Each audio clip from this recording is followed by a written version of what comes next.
ใช้แอปนี้มา1 ปีได้เงินอยู่ที่50 ล้านกีบมีวิธีการเฮ็ดแบบใดค่อยสร้างรายได้จากแอปพลิเคชันนี้ได้จังใดโดยที่บ่ต้องลงทุนจากกีบมีวิธีเฮ็ดแบบใดเฮาไปเบิ่งพร้อมกันเลยสบายดีพบกับช่อง Totty Studio ช่องนี้จะแนะนำทุกคนเกี่ยวกับการหาเงินออนไลน์ตอนเองได้ใช้แอปพลิเคชันนี้มา1 ปีได้เงินฟรีอยู่ที่50 ล้านกีบโดยที่บ่ได้ลงทุนจักกีบเลยแต่ละคลิปตอดได้สอนไว้แล้วเนาะวิธีติดตั้งแอปวิธีสมัครแอปเดี๋ยวจะทิมลิงก์นี้เนาะให้เบิ่งเนาะตอนได้สอนไว้แล้วเนาะแต่ว่าคลิปนี้ก็จะมาแนะนำให้ทุกคนอีกและจะมาสอนให้ทุกคนเพิ่มเติมอีกเนาะว่าวิธีการลงทะเบียนแอปเนาะที่ถูกต้องและเฮาจะได้เงินค่าคอมมิชชั่นจากแอปนี้ได้จังได๋เนาะก่อนอื่นให้ทุกคนเนาะไปโหลดทางแอปโหลดแอปนี้มาเนาะทาง iOS แล้วก็ Android ผู้ใดโหลดมาแล้วหรือว่าผู้ใดบ่อันนั้นก็จะทิมลิงก์ดาวน์โหลดไว้อยู่ที่ใต้คลิปนี้เนาะแล้วทุกคนสามารถกดเข้าไปได้เลยเนาะแล้วไปเฮ็ดตามที่ได้แนะนำนี้ได้เลยหลังจากที่ทุกคนโหลดแอปมาแล้วเนาะทุกคนก็ต้องกดเข้าไปที่เข้าสู่ระบบเลยเนาะหลังจากที่โหลดมากดเข้าไปที่เข้าสู่ระบบนี้เนาะหลังจากนั้นให้ทุกคนไปลงทะเบียนด้วยเบอร์โทรบ่ให้ลงทะเบียนด้วย BCA1 เนาะถ้าเฮาลงทะเบียนด้วย BCA1 เฮาจะบ่สามารถเติมบัตรหรือว่าสำระบัตรโทรศัพท์เนาะเติมได้เนาะแต่เฮาก็กดเข้าไปเนาะเบอร์โทรของเฮาแหละเนาะทุกคนเนาะที่ลงทะเบียนหลังจากนั้นให้ทุกคนกดเข้าไปที่คำว่าส่งรหัส OTP เนาะหลังจากนั้นมันก็จะส่งรหัส OTP ไปทางเบอร์โทรทางข้อความของเฮาหลังจากนั้นก็ให้ทุกคนเข้าไปเอารหัส OTP อยู่ในข้อความมา6 ตัวมากรอกใส่ได้เลยหลังจากที่เฮาใส่รหัส OTP สำเร็จแล้วเนาะเฮาก็กดล็อกอินเข้ามาเลยเนาะทุกคนหลังจากที่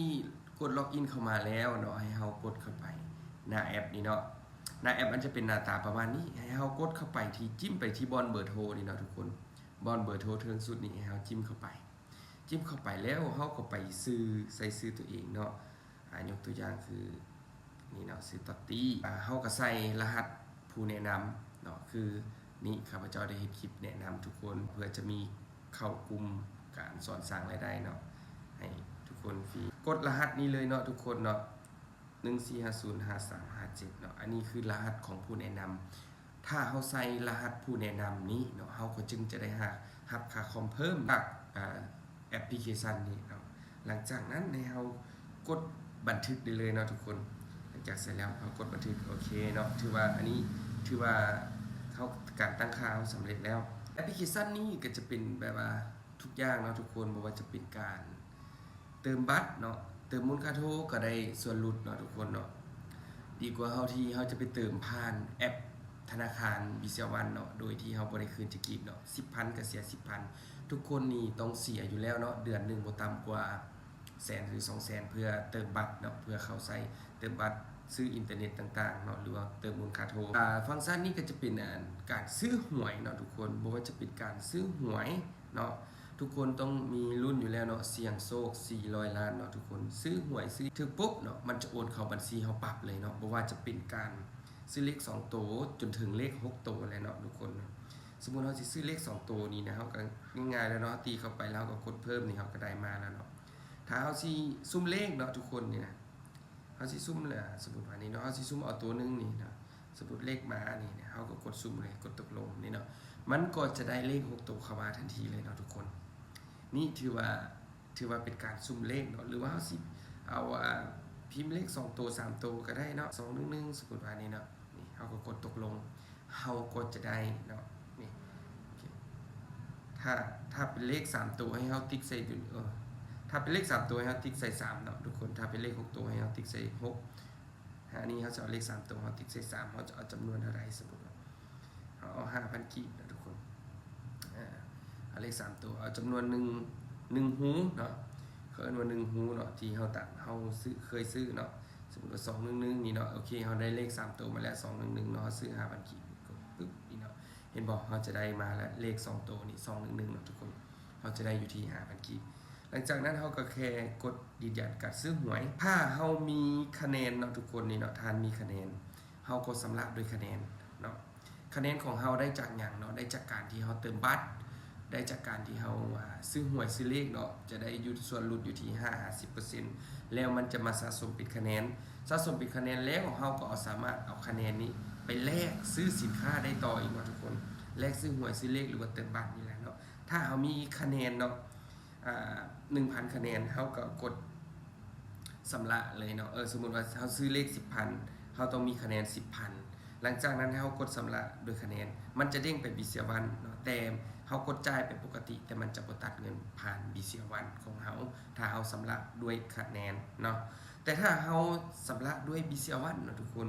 เฮาก็กดเข้าไปที่ว่าสำระผ่านบิเซียวันโอเคเนาะทุกคนหลังจากนั้นเฮาก็กดเข้าไปที่สำระผ่านบิเซียวันมันก็จะเด้งไปหาบิเซียวันของเฮาหลังจากนั้นให้เฮากดสแกนกดจ่ายเนาะผ่านบิเซียวันตามลำดับเนาะหลังจากนั้นเนาะมันจะขึ้นมาหวยของเฮาเนาะหลังจากที่เฮาสำเร็จแล้วเนาะหลังจากนั้นเฮาก็เข้ามาที่เบิ่งใบบินนี้เลยได้เลยเนาะทุกคนการที่เฮาซื้อหวยบ่อีหยังต่างๆนี่เนาะสำหรับค่าไฟฟ้าค่าทางกันอย่างต่างๆมันจะมีประวัติการซื้ออยู่นี่เบิดเนาะทุกคนเนาะบ่ว่าจะเป็นการเติมมูลค่าโทเนาะการซื้อหวยนี่เนาะเฮาก็สามารถกวดเบิ่งประวัติการซื้ออยู่ในนี้ได้เลยอันนี้ก็เป็นการซื้อหวยซื้อเลขเนาะว่าจะเป็นการเสียค่าธรรมเนียมทางเสียค่าน้ำค่าไฟเสียค่าทางเฮาก็จะได้เงินอยู่ที่บน 8,000 กีบเนาะได้เงินคืนเนาะมันจะสะสมเป็นคะแนนหลังจากนั้นเนาะ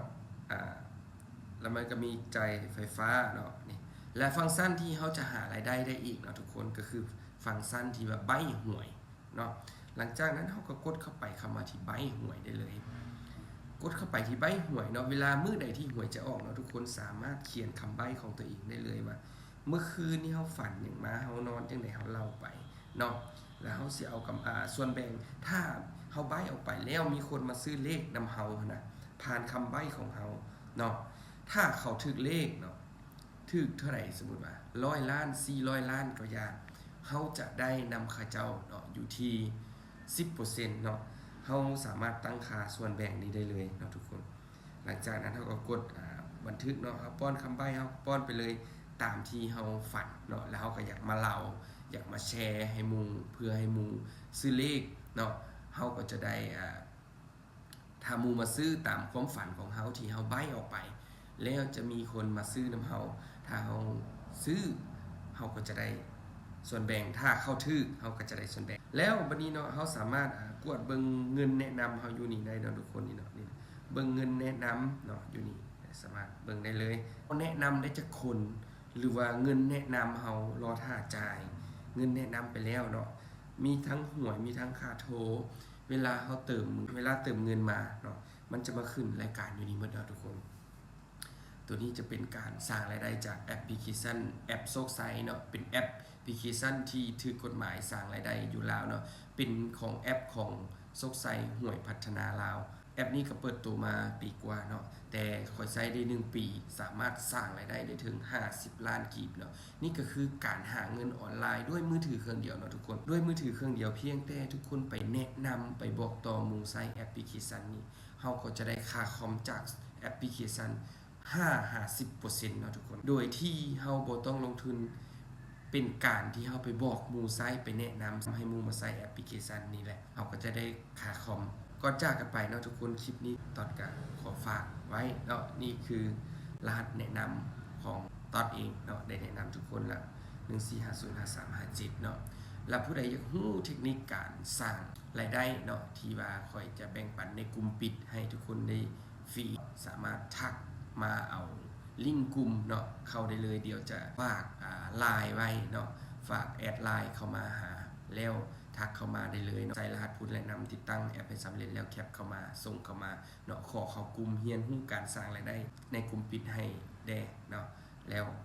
แอดมินก็จะส่งลิงก์กลุ่มให้เข้าเรียนรู้การสร้างรายได้จากกลุ่มปิดแอนฟรีเนาะโอเคเนาะถ้าคลิปนี้เป็นประโยชน์เนาะอย่าลืมกดไลค์และก็กดผู้ใดเฮ็ดได้บ่ได้เนี่ยสามารถคอมเมนต์ใต้คลิปวิดีโอนี้ได้เนาะหรือว่าสามารถแชร์คลิปวิดีโอนี้ส่งต่อให้หมู่เพื่อให้หมู่สมัครได้เลยเป็นการหาเงินออนไลน์ของยุคใหม่ผู้ใดฮู้ก่อนมีโอกาสก่อนเนาะทุกคน โอเคเนาะสำหรับคลิปนี้ก็ขอขอบใจแล้วพบกันใหม่ในคลิปต่อไปสบายดี